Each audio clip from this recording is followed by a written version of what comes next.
Hello and welcome. I am a hotel AI expert with extensive experience in modern hospitality operations and performance support.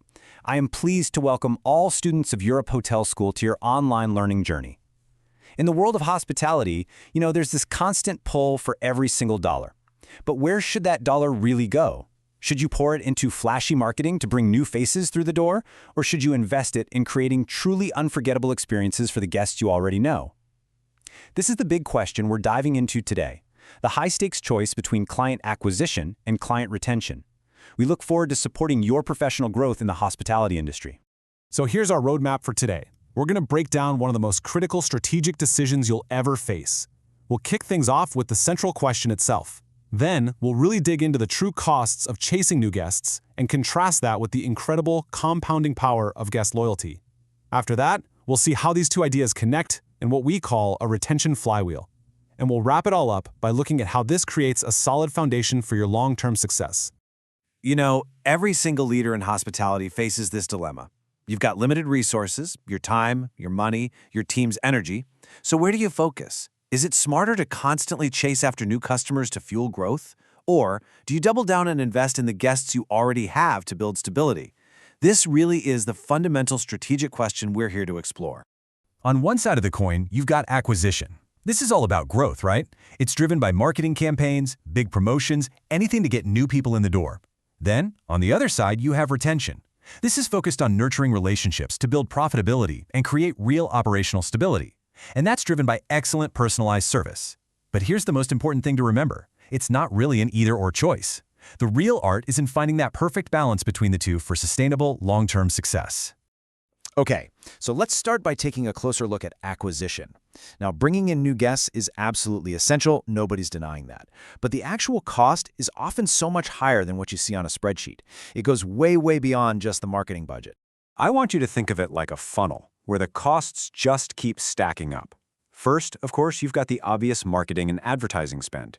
Then, the online travel agencies and booking sites take their cut, and those commission fees can be pretty substantial.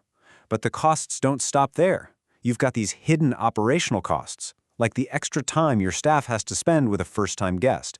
And there's a much higher risk of service hiccups simply because you're starting from zero, with no history or trust built up. In all of this, it adds up to what industry experts call operational drag. Your team is spending more time just explaining the basics. The chance for a simple misunderstanding goes way up. In that first impression, it's a high-stakes game. One tiny little issue can have a massive negative impact. If you rely too heavily on acquisition, it can also lead to this roller coaster of demand, which forces you into heavy discounting that over time just erodes your brand and your pricing power. All right, now let's flip the coin and look at the other side of this equation, the incredible, almost magical power of guest loyalty. See, retaining guests isn't just about getting repeat business. It's about building a rock-solid foundation that makes your entire operation stronger, more efficient, and way more profitable. Just think about it. When a guest returns, they already know the ropes. They're comfortable, they get your service, and even more importantly, you get them. You know their preferences. All that shared history just eliminates friction. Suddenly, service becomes seamless, your team becomes way more efficient, and you can stop just providing a service and start creating truly personal, memorable experiences. Now, let's talk numbers for a second. Imagine a guest's first stay brings in, say, $450 in revenue. If your whole strategy is just focused on acquisition, well, that's where the story ends. But if you're focused on retention, this is just chapter 1. Now just look at how that value compounds over time. That same guest coming back year after year isn't just a one-off transaction. They become a reliable, predictable stream of future revenue. The lifetime value of that single relationship can easily be worth more than a dozen one-time visitors. So the key takeaway is this: you're not just selling a room for a night, you're building a long-term financial asset. And how do you build that asset? Well, it all comes down to emotional connection. At its heart, hospitality is deeply personal. When guests feel genuinely seen, when they feel valued, when you remember their name or their favorite drink, they form a bond that goes way beyond just the price of the room. That emotional loyalty is your single greatest defense against the competition. So this brings us to one of the most powerful concepts in modern business strategy, the retention flywheel. This is where we stop thinking of acquisition versus retention, and we start seeing them as two parts of a single self-reinforcing engine for growth. Here's how it works. It all starts with you providing exceptional service to your existing guests. That, in turn, builds loyalty and gets you those repeat bookings. Those happy, loyal guests then become your best marketers. They leave glowing reviews. They tell their friends.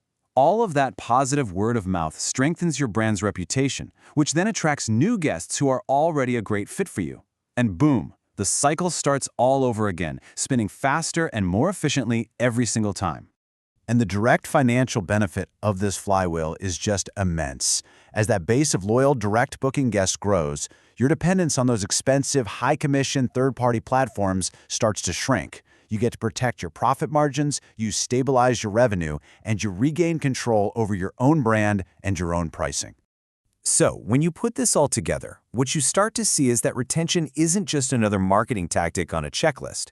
It's the very foundation of a modern, successful hospitality business. It's a complete shift in philosophy. This is the model we call relationship-driven hospitality. Really, it's about moving past the old idea of just one-off transactions and instead focusing on building real, long-term connections. Your guests stop being just customers, they become advocates who actively help you build stability and growth for the long haul. And that leads us to our final thought for today. You see, this isn't just about strategy documents or marketing budgets. At the end of the day, it's about culture. So, as you move forward in your careers, the question I really want to leave you with is this. How will you, as a future leader, build a team and an entire culture that truly prioritizes building lasting relationships over just processing transactions? Your answer to that single question will define your success.